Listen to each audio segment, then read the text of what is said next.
All right, we're getting started. Those of you joining us online, sorry for the late start. We had some stuff going on in the office that we needed to take care of. So we got some folks that are coming in here in the room as we get started. But we'll go ahead and jump into things. I know Brandon's walking in too. Yeah, I'm just in here talking to myself. So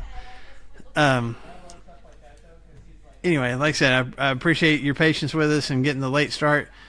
We're going to be in the book of First Peter, so if you got your Bible apps or your Bibles, turn to First Peter chapter 4, because that's where we're going to be. And I'm going to go grab my Bible, so you go ahead. Great. We're going to critique Marshall's sermon. I'm just kidding.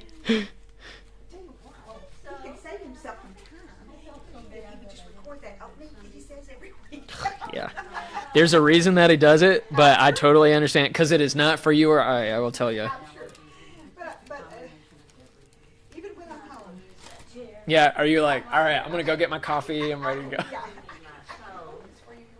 Yeah. Yeah. Hey, you just send me all the things. Silly old bear. Hey, Linda. Hi. Well, we thought we were going to keep Luke company. We didn't think anybody was coming. Oh, see, I'm going to say, all of you guys are normally over here, but we did that last week, too. Just kind of, Marshall and I just kind of looked over here just last time. I'm going to send it to you, but not the song. What I'm sending you is just where to get to the song. Oh, okay, that's fine. I don't mind that. I was listening to the Bobby Bones show this morning and missed out on my KLRC. Oh, yeah. Today they did, Lindsay would have liked it. It was, here's a random sound from the 80s and figure out what it is. And so I was like, oh, that's Pac-Man. Like the wow, wow, wow, wow. And so they had just other things like that. So I'm sure Lindsay would have liked it. I don't remember much from the 80s. I had two babies. Oh, yeah. I'm sure that was a blur. 85 and 87. That my 2020s are going to be is like just a blur of I don't know what's happening. Okay. I mean, I can tell you what was on Sesame Street. I can tell you in detail the Bluey episodes that we watched, like the blip. Like I can tell you all of that. The whole storyline, and you know, other adults kind of look at you like, what do you mean you went to Maria's wedding? Or something. Yeah, no, you don't know. You don't know. I went, and it was an experience. Thank you very much. You don't remember anything from the mid-'80s? She said she had babies. Yeah. And so, yeah, I can tell you about Sesame Street. You want to know about Sesame Street? That's what we were saying. I was kind of past watching Sesame Street back then. I'm sorry, but it's like, I was like, I don't know very much about the 2024 election, but in 2024, season 3 of Bluey came out, and at the end, they almost sold their house. What? Well, it was The supposed to be Healer the House? end, and then they were like, no, we need more episodes. And he was like, Of course, yeah. all right. I cried in that episode, too. Yeah. So. But then Bluey shows up as an adult at the end, too. Oh, spoiler alert. Whoa, Mr. Spoiler Marshall. alert. Sorry. What's really sad is that I know that. What's really sad is that I have It's a beautiful, I guess. no small kids at my house, Or but yet grandbabies I know how, yeah. Hashtag Millie Roller. Hashtag Millie Roller. It is. Millie does. You cried, right? Millie I'm sure watches you did. Bluey when she comes to our house. And so, anyway. Okay, quick question for you guys. And if you're online and want to answer in the comments, feel free to do that. What is one or more, but at least one word of advice, like one, or one wise saying? She don't want to sit by herself. Somebody needs to be sitting next to her. Aw, Yeah. sisterly love. What's one word of wisdom that your parents or maybe the preacher or coach, whatever, used to say? Now everybody's moving. See what you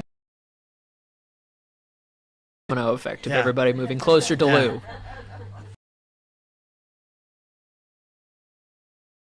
He would always say something to the effect of either remember who you are or remember who's you. And you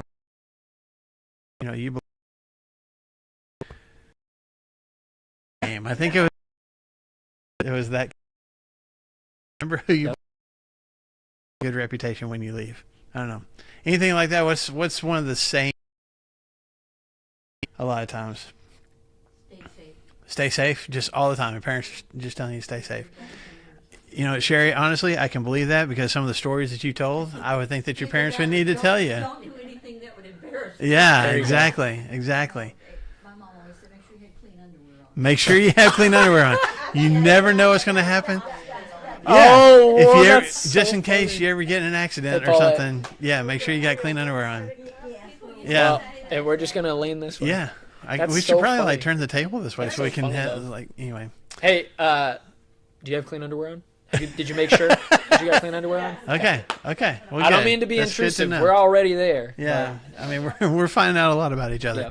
My dad also used to every time that he was, and y'all would remember this. You don't remember this, but in the 70s and 80s, cars were really big, and when he was pulling into a parking spot, and we just assumed like he's just going to plow right into the side of that car. There's no way he's swinging it, and like just weaves it right in there, and like With none of the like beepers, like beep beep beep beep. beep. No, it's just no, you're you a just do it. tank. And you'd be like, oh man, that's way to go, Dad, or whatever. And his response was always, "You've never hauled cows before."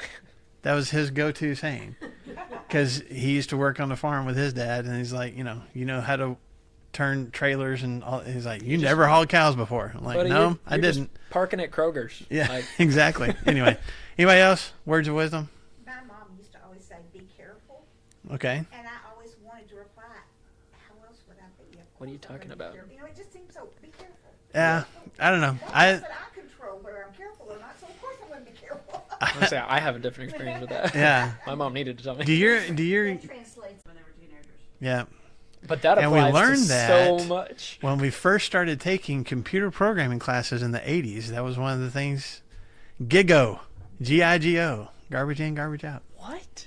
If you enter, like if you're trying to write a computer program, if you enter bad stuff, you're going to get bad returns. Oh, okay, that makes sense. Okay, cool. So garbage in, garbage out. That's so funny. Anyway. Okay. What a way. I only asked that because we're going to, when we get here into what we're going to look through in 1 Peter chapter 4,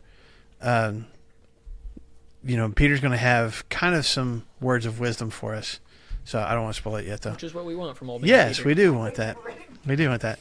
So we got into like the first couple of verses, I think. Yeah, when we finished last week. So let's go back to it, and I'm going to let you. I'll read through it, and then I'll let you take the wheel and some things that you see. So 1 Peter chapter 4, beginning in verse 1. I'm going to go through verse 11. Therefore, since Christ suffered in his body, arm yourselves also with the same attitude, because he who has suffered in his body is done with sin. As a result, he does not live the rest of his earthly life for evil human desires, but rather for the will of God. Now, that's where we stopped last week. And just talking about Peter's not saying you're never going to sin, but that is not our lifestyle anymore. That's not what we are pursuing. That was the word we talked about. I'm not chasing after sin anymore. That's not the goal. Okay, so starting in verse 3. For you have spent enough time in the past doing what pagans choose to do, living in debauchery, lust, drunkenness, orgies, carousing, and detestable idolatry. They think it strange that you do not plunge with them into the same flood of dissipation, and they heap abuse on you. But they will have to give account to him who is ready to judge the living and the dead. For this is those who are now dead, so that they might be judged according to men in regard to the body, but live according to God in regard to the spirit. The end of all things is near, so therefore be clear-minded and self-controlled so that you can pray. Above all, love each other deeply, because love covers over a multitude of sins.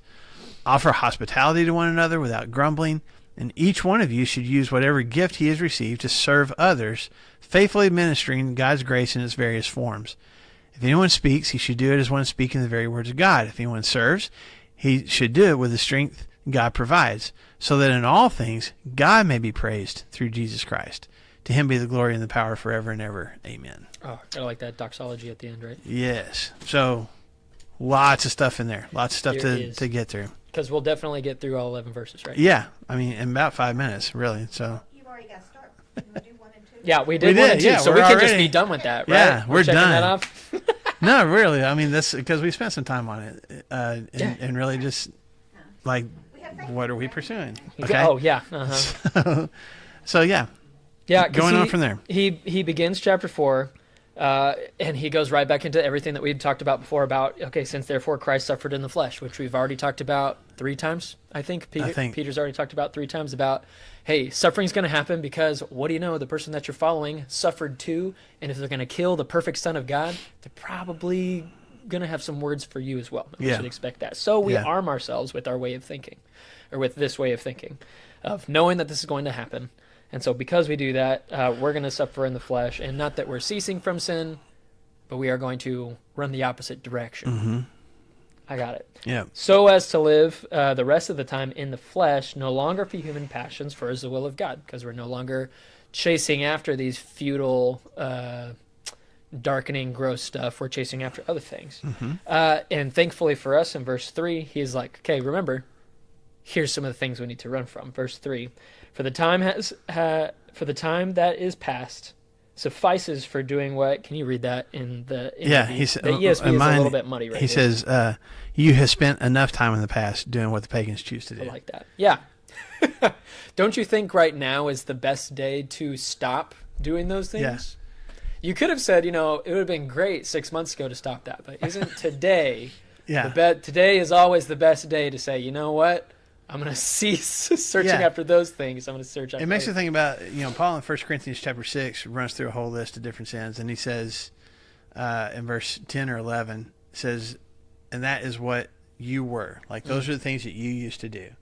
You used to do. And he's like, but now you're washed, sanctified, justified. Peter's doing the same kind of thing here, but I like the way that he words it, like, let's acknowledge these are the things that you used to do. You've spent enough time there. So I think about, and Paulette, you're probably, with the time you spend with your little grandkids right now, what, like, when they've been in the sandbox long enough, or when they've been in whatever it is that they're playing, like, okay, we got to go. You spend enough time, let's go. And that's what Peter's doing here. Not in a, hey, you've been doing something fun, let's go do something else. It's, hey, you've been in a really bad spot.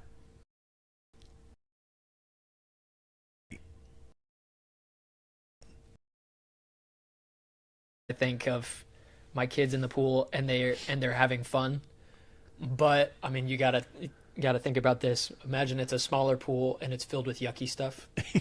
just in your head, whatever. That's why I was talking about, like, is. the sandbox. They're all dirty and stuff. Yeah, you're yucky.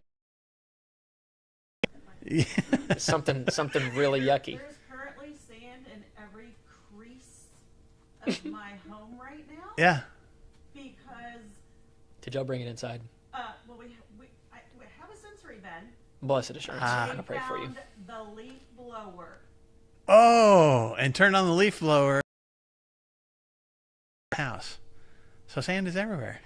Everywhere. Yeah. Did you read them these verses about how we're done with that? We're done with that. We're done with that. We're moving on.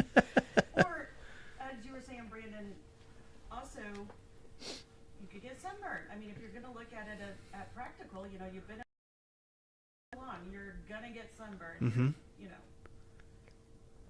You're going to get your skin's all wrinkled. I just think of, like, sometimes you can overshock your pool or something, and so you're not supposed to go in.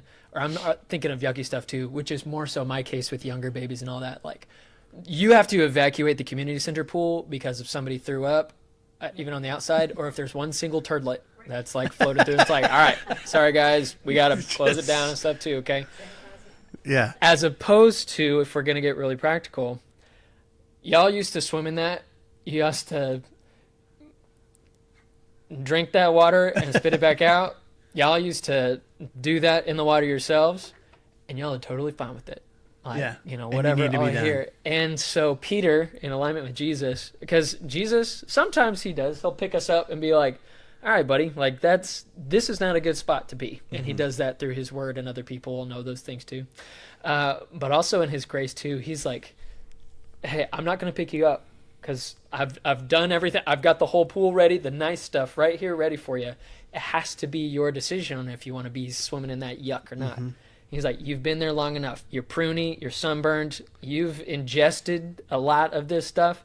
And if you stay here, it's going to keep getting worse. Yeah. You've been there long enough. Today is the day to get out of the pool and get somewhere else. This is a hilarious imagery thing that we're doing. But here. I think that's what he's getting at. Yeah. And I think that's why he says it the way he does. Because even with the ESV, like, that time has sufficed. You spent enough time there, and it's not even like, it's not. I mean, I think people say you shouldn't have been there in the first place. I mean, obviously, it shouldn't have been there in the first place. But there's something about sometimes just continuing to be where I am, even though I know this isn't where I should be.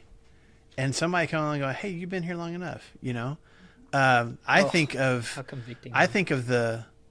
the lame man in John chapter 5 when it was an angel will come down, stirring the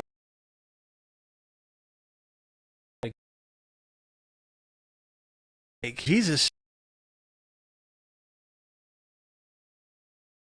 and a teacher and going, do y'all see the almost lunacy of that question that Jesus is asking? Like, I haven't been able to walk for 38 years. Of course I would want to get well. Maybe. And at the same time, he's like, that's probably the most direct question he can ask. Do you really want to get well? Because I can do something about it. But you may be totally satisfied with sitting out here and people bring you food and you beg for change, and you may, like, this is not the life that you could have. It may be the life that you've chosen, though. But I can fix it. And that comes to mind as Peter says this. You've been here. You spent enough time in that. The time. Let's get out. We're good. Let's be done. To your point, it's my choice as whether I want to get out of it or not. Yeah. Even with somebody on the side going, hey, that's long enough. You need to get out. It's still ultimately my choice. Yeah.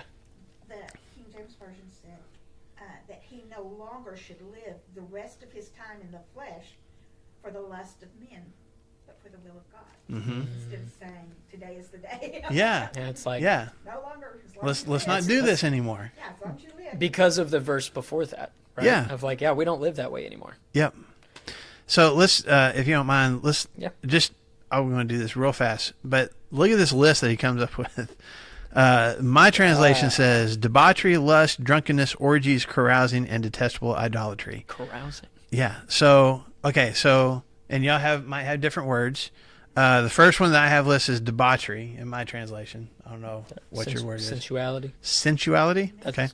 Is that sex? Yeah, the Greek word means shameless behavior. It's often associated with sexual excesses.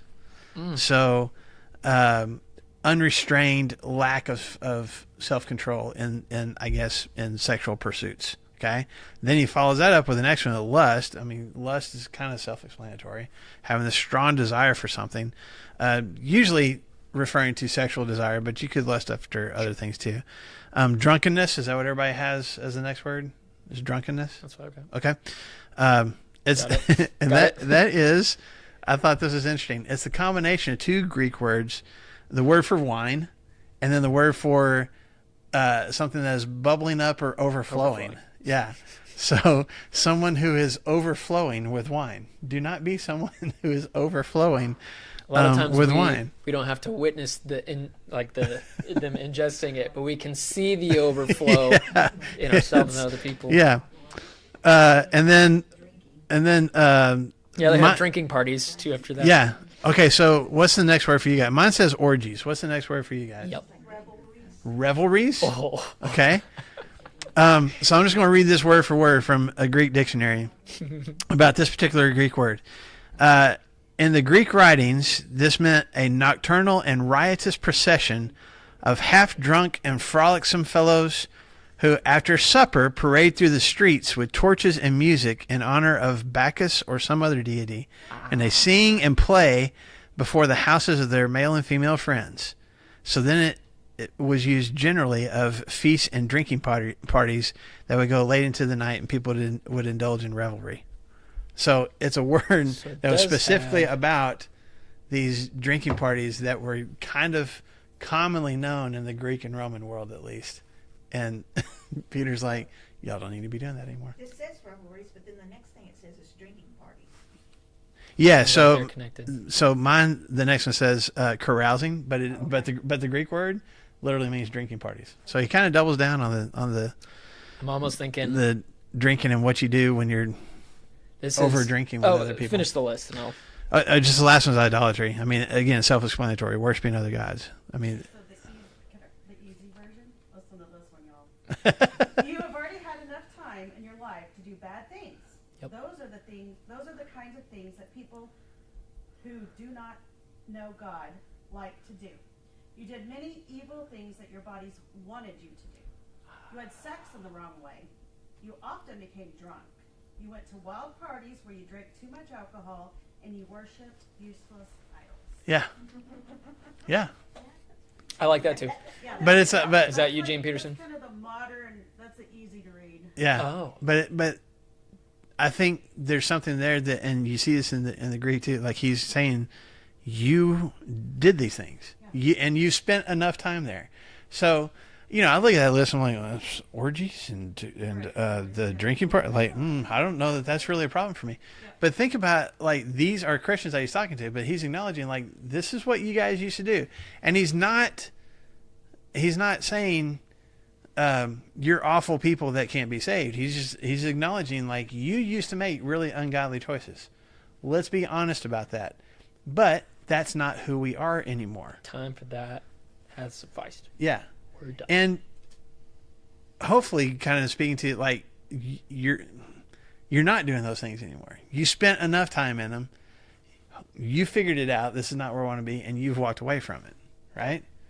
But was there anything else you want to say about verse 3? Because I'm going on to verse 4. Oh no! I'm thinking application and stuff. And with a lot of these lists, I'm really grateful that Peter did it here. Paul does it too.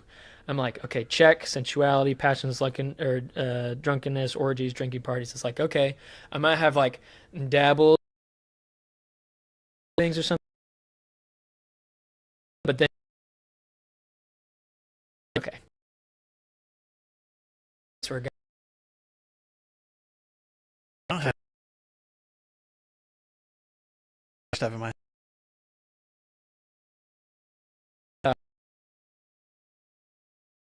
are as young as people that are just leaving high school and going into college and stuff too.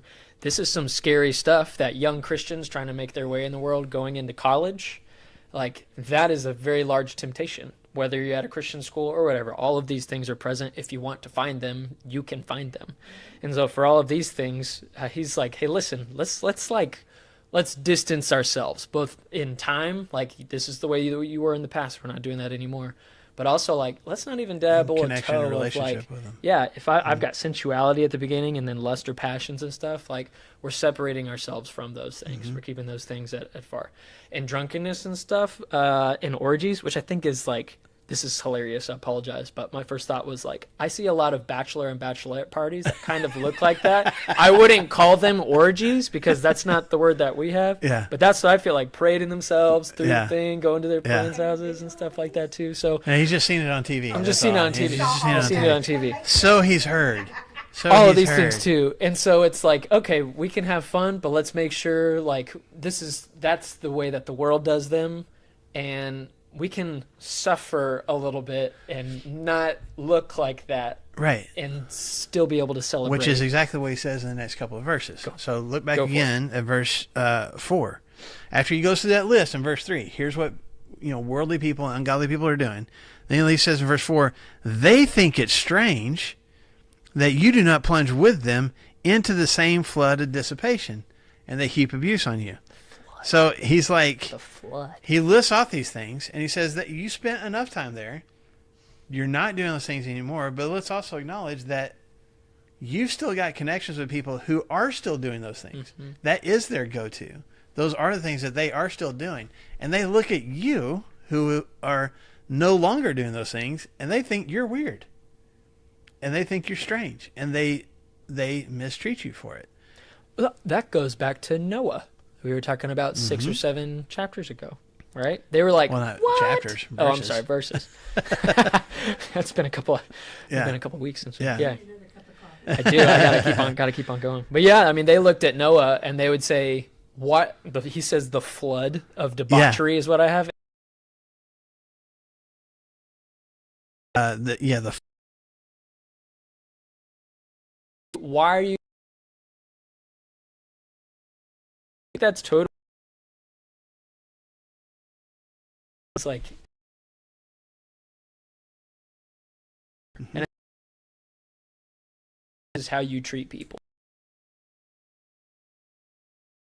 Somebody, we don't join into the flood, and they're gonna be like, why are you not doing Man, it could apply to so much more than just what he lists here. Mhm. I mean, if you think about just how we treat people, thinking about what's the expectation now when it comes to politics? Yep.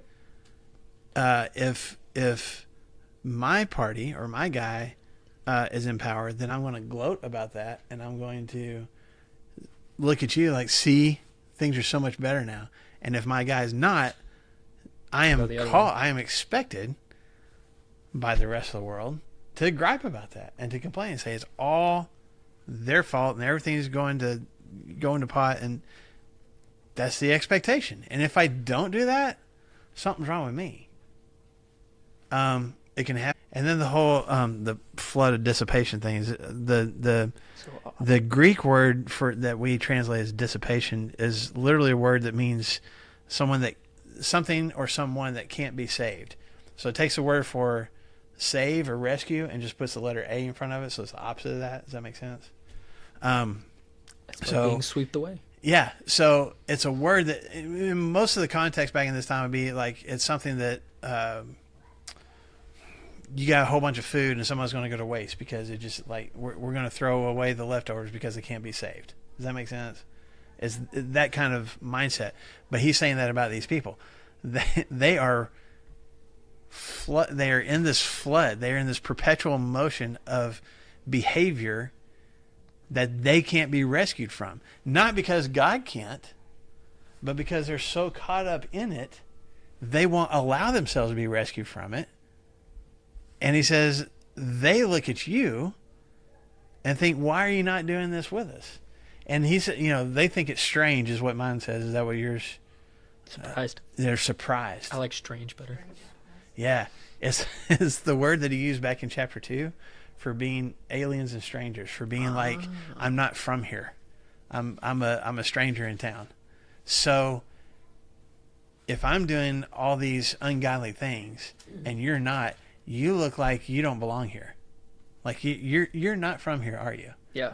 And you can think about it, you recognize people, in your hometowns and stuff, and that like their accent's weird. Or they're, I don't know, you can get into the skin color or whatever else. And like, you ain't from here, are you? I mean, just me saying, you ain't from here, are you? If I went to Minnesota, say that. If I went to Minnesota and said, you ain't from here, people are like, you are not from here. Like you ain't from here either. And that's it's this picture that Peter is painting here of like, you look like the stranger in town because you're not doing the things that everybody else is doing. And so what do they do as a result? They're surprised. Yeah. They are speaking evil of them. Yeah. In front of them and stuff. Yeah. They my translation of the end of verse 4 says they heap abuse on you. It's actually the Greek word for blasphemy. They talk bad about you. And it may not even be accurate, but they're going to say bad things about you, which is another form of the suffering that he's been talking about through this whole book. People are going to mistreat you. People might be hurtful to you. And here he says people are just going to talk bad about you. And just like he said before, you don't deserve it, but it's going to happen. You used to be like them. You're not now. They don't understand why you're not now. They don't want to change themselves. So if I'm not going to change, what am I left to do? I'm just going to make you feel bad. I'm going to talk bad about you because you're not sinking down here with me. I think the spirituality behind all of this has got to be at the forefront because in verse 5 I'm like trying to Keep get going, out of man. this book. Verse man. 5, Yeah, hit it. no, just because. Okay, in verse 5. But they will give an account to him who is ready to judge the living and the dead. And this is why the gospel was preached, even to those who are dead, though judged in the flesh, the way people are, they might live in the spirit the way God does. Before we get into that, at least for me, my gut to read some of these kinds of things is like, okay, I'm better. I'm not doing these things, right? I'm better. I would never jump into that flood. The tough part is that if these guys did all of those things, and Peter's like, you know what that was like, and we're not like that anymore. Let's put some space in between those things. That time is over. They know what that's like. I would feel immense, hopefully, sorrow and empathy for the people that are still stuck in that, right? The people around us that are still stuck in that, because for us, we are, I don't want to say lucky enough, we're blessed enough to have this revelation of God's word, and who Jesus is and the way that he lived and the way that we need to live our lives and stuff too. And so it's unfortunate because I think a lot of times we can see friends or siblings of ours or other people in the church or people outside of the church and be like, wow, thank God that I've been saved from those kinds of things, where they don't even realize that they're being swept away. And so I think if we look spiritually at all of those things, they don't even think that they are jumping from one grinder into the next, or one yucky pool, disgusting pool, into the next pool. Because to them, they're doing exactly what the world expects them to do, to go and live their best life, and to go and do all these things that the world expects them to do, and to live that way. Like, man, I'm free to do whatever I want with my body and with my drinking habits and sexual habits and how I treat money. I'm free to do all those things. And what looks like freedom is them jumping from grinder to grinder to grinder, or from disgusting pool to disgusting pool. And so Peter's like, okay, we see it's a flood of debauchery. It's a flood of dissipation. We see that. So number one, we need to have compassion and empathy for those people there. But for us to understand too, whenever we suffer for not being a part of that, we're all going to be judged the same. We're all going to be judged the same, which is what he says. Mm-hmm. They too, they're going to give an account to him who is ready to judge the living and the dead. And so we have a responsibility to them to help show them the way and sow seeds of God's word and all. And we have a responsibility to do that. But ultimately, we can't grab them out of this pool or these grinders, kicking and screaming, and throw them into the church or into the baptistry and stuff like that. The time that we did that has sufficed. We used to do stuff like that, but now we try as hard as we can to get them in contact with our living Savior, because we too are going to have to give an account, and they're going to give an account the same way. Keep going with where you're going. I'm completely agreeing with everything that you just said. So then that's why he says in verse 6, this is why the gospel was preached in the first place, because we see people who need to be rescued. They're not being rescued, not because they can't be, but because they're choosing not to be. But that doesn't change the message. As a matter of fact, it creates a greater need for the message. This is why we tell people about Jesus. We see what they are wrapped up in. We see how they could be set free from it. And we don't want to join them in what they're doing. We want to, if we can, pull them from what they're in the middle of. Even if they're abusive of us, we have compassion and mercy for them, and recognize that all of us are going to have to give an answer. All of us are going to stand before the same God and be judged the same way. What was your life like? And they're going to have to, whether they choose to believe in God or not, they're going to find out one of these days. They're going to have to stand in front of him. But that's why the gospel is preached. And he said, and so in verse 6, some people get confused about this and try to tie it back into our discussion from last week with chapter 3 and talking about, so are we still talking about Jesus preaching to dead people or whatever? And I don't think that's what Peter says here. He says this is the reason the gospel is preached even to those who are now dead, so that they might be judged according to men in regard to the body, but live according to God in regard to the spirit. So explain that all to us. Sure, great. I would assume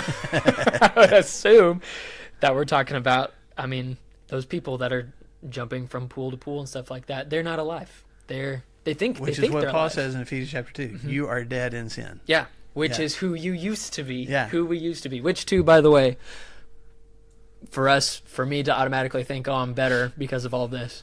I've told one lie in my life. Just one?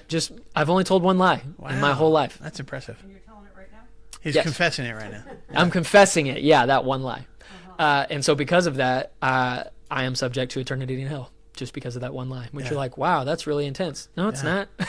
It's still a sin. It's a sin against an eternal God who brought you to life from dust. I think that's kind of a big deal. Yeah. And so for us to think that we're any more alive, like we used to be like that. And so that's what Christ came to do, was to preach from death to life, not from I'm just a little sick to now I'm a little better. Yeah. He makes dead people alive, which is what he's made each of us who are dead and are now alive. And so that's what he did. That's what he's doing here. And I think he's also pointing to the fact that like people are going to be judged by human beings. Like some of these people are going to they're going to end up in prison or have consequences because of what they're doing. And they're going to judge us. And too. yeah, and then some of you guys, because you already alluded to it, are going to be judged by people. They're making judgments about you because you're not doing the same things that they're doing. So they're going to make judgments about you too. And as I've already shared with you guys, that was happening in this culture already. There were people that were being falsely imprisoned, that were being falsely accused of a bunch of different things. And he's like, mankind is going to judge mankind. That ain't matter. The gospel is preached to those who are dead, so that their actions may or may not. How does he say it? They're going to be judged according to men in regard to the body, like the physical things that they're doing, but they're going to live no matter what according to God in regard to the Spirit. I've got the Spirit living in me, and that's what God is going to look at. How much did I live according to the Spirit? What does living according to the Spirit look like? I talked about this last Sunday in my sermon. Hint, hint. What does living in the Spirit look like? I have a life that is defined by love, joy, peace, patience, kindness, goodness, I know that list. faithfulness, gentleness, self-control. God's going to look at me and say, did you live a Spirit-filled life? Not just the mistakes or what other people would say about me. The judge of the living and the dead, of the living and the dead, is going to look at me and go, was that life a Spirit-filled life? Not perfect. Was it Spirit-filled? Was it Spirit-led? That's what I'm going to judge on. And that's why the gospel is preached. It was preached to you guys. And some would say, they would look at this and go, it's also, you got people like in the book of 1 Thessalonians that were worried about Christians who had died and Christ hadn't come back yet. Oh, yeah. And so there's some people that kind of read that into this verse and go, okay, well, there's people that Peter's talking to who are worried about, family members who became Christians, but now they're dead and Christ hasn't come back, and what's going to happen to them? And he's like, the gospel is preached to them too. Okay. They're dead now. So I don't know I don't know for sure if that's what Peter's trying to get across there, but either way, I think the final two sentences of this is what's important. Mankind makes judgments all the time. And some of those things we have to deal with the consequences of those judgments. But the judge of the living and the dead is going to look at us and judge us based on the presence of the Spirit in our lives. And that's why we have stopped doing these things. And that's why we want to keep sharing the gospel with people who are still doing those things, because we want to rescue them from it. That was a lot. Any thoughts from y'all, or y'all just thumbs up? Sounds good. Okay. Anything else I like that jumped out at you? I like that God is the judge of everybody and not me, and I'm glad that other people are not the judge of me, but God. Yeah. Both. It's scary to think that God is the one that's going to judge, but it's not, since if we, if we're His. Did you ever read the book people. The Shack? Yeah, a long time ago. I read it a long time ago, but there's a scene in the book The Shack where he, the I guess the author of it or whatever, but he is basically given the judgment seat, like he can sit in judgment over people, and then he was like, I don't like this. I don't like it. I can't decide. Yeah, because in that book, God's response is like, yeah, it's kind of hard, isn't it? It's like Yeah. life is a little complex, isn't it? Yeah, exactly. I So need to go back and read that. yeah, I know it's good stuff. Okay, now Peter kind of switches gears a little bit, but he's also I guess kind of continuous thought, but yeah, he's still switching gears because the next thing he says is the end of all things is near. Now that is meant to be a reassuring statement. Okay. And there are some scholars that think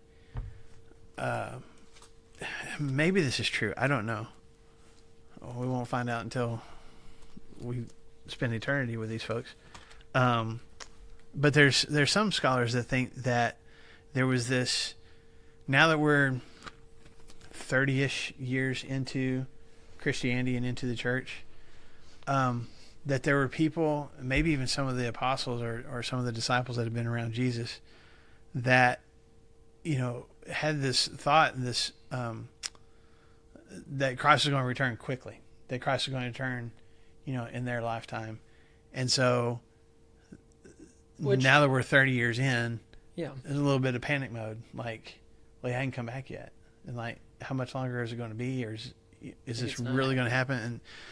And so even when Peter makes a statement like the end of all things is near, there's some people like, well, if it's so near, why hasn't it happened yet? Like, and we know, and Peter will say something along these lines in 2 Peter actually, but God doesn't operate according to our timeline. So for Peter to say the end of all things is near, well, that could be tomorrow, that could be 20 years from now, that could be 2,000 years from now. But In the grand scheme of eternity, it's still near. Like, it's still, and I don't think that he's even talking about like he's got a spot on the calendar going in a red X on a certain date on the calendar. Like, here's when it's happening. I think it's more about the mentality. Like, you have a limited amount of time. You and your life have a limited amount of time, but just life on this planet has a limited amount of time. There is going to be an end, and all things are going to end, and that is not, in the grand scheme of time, that is not that far away. So, if life is temporary, if there is an end to it, what do we need to do? So he says, the end of all things is near, therefore, right? Because of what I just said, here's what you need to do. Therefore, my translation says, be clear-minded and self-controlled so that you can pray. Anybody else got a couple of different words there? Be alert and sober. Sober-minded. Okay? And just be serious and watchful. Serious. Okay, so do not have any joy in the Christian life. Have a serious face the whole time. Sunday mornings. And yes, Can't smile. frown as much as possible. Now, the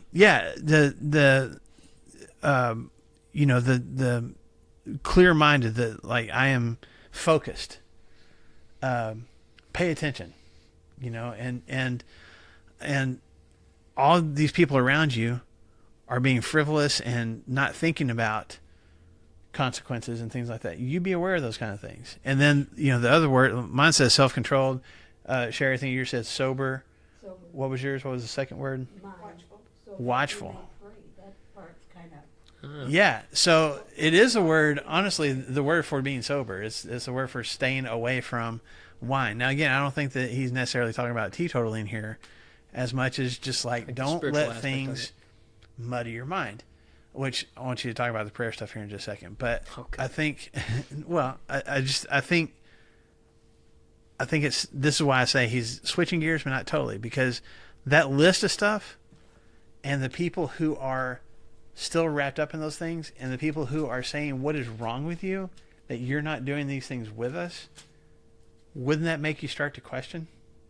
And if Christ hasn't returned yet, like you thought he was going to, and now you're starting to get abuse that you don't deserve, wouldn't that start to cloud your mind with some questions a little bit? For sure. It would me, for sure. Like, why am I doing this? Why am I doing this? Why am I trying to be different than everybody else? Why? And so Peter is acknowledging this is who you were. You're not anymore, but I know there's a desire to dip your toe back into that pool, don't do that. Don't lose Stay focus. focused. Stay clear. Stay on point, on task.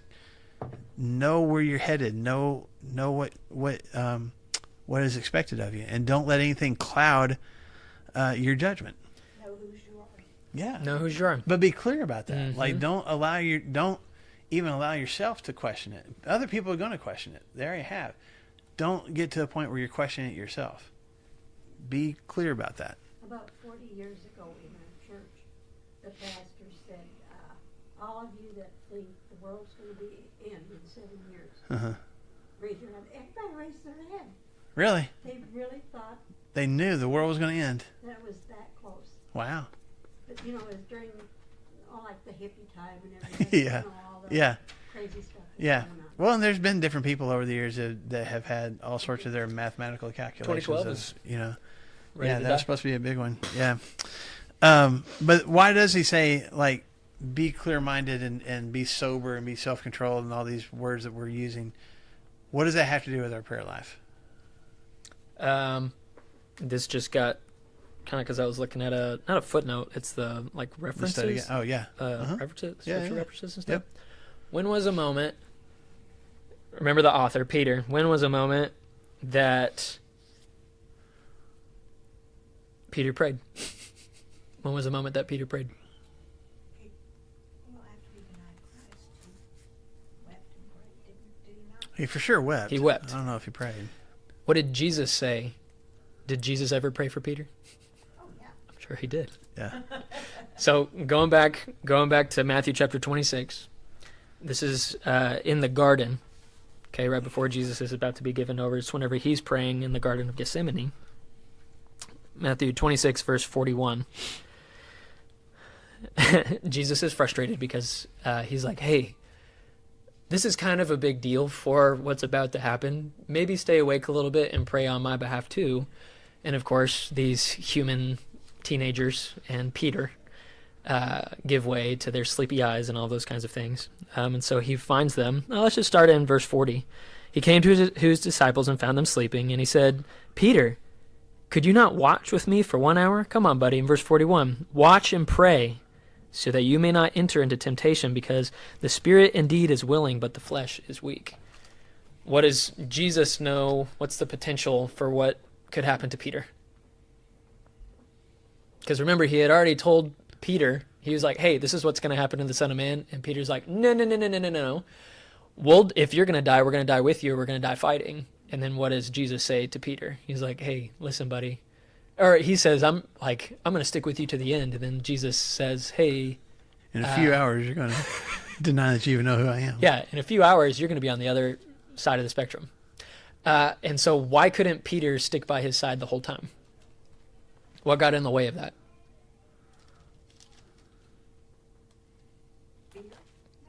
Thinking of himself. Self-preservation, fear of what's about to happen to his master, himself, his brother, and the rest of his brothers, right? I mean, all of that is there. Actually, I guess you could say Satan got into Peter. For sure. Yeah, I mean, even after that initial moment in the garden, whenever he's the one that slashes the, yep, he's the one that does all that. Mm-hmm. He at least sticks close to Jesus, where he has eye contact follows at a with distance, Jesus, but yeah, follows you at can a see him. distance. And then whenever it comes down to it, this little servant girl's like, hey, are you the guy? He's like, no. And that happens 3 times. And surely what Jesus said was true. Satan is sifting him like wheat. And it's like, hey, let's see if you're really going to be committed to the end, like you said that you were going to be. So here in 1 Peter, he says, the end of all things at hand, therefore be self-controlled and sober-minded for the sake of your prayers. My first thought is, here's a time whenever Jesus was like, you let fear get in the way. Mm-hmm. You let your closeness with me and the way that the world said, hey, that's not okay. Surely you were with him, right? And he's like, no, that wasn't me. He said, you let all that stuff come in the way, and now you're jumping in the flood just like everybody else. Mm-hmm.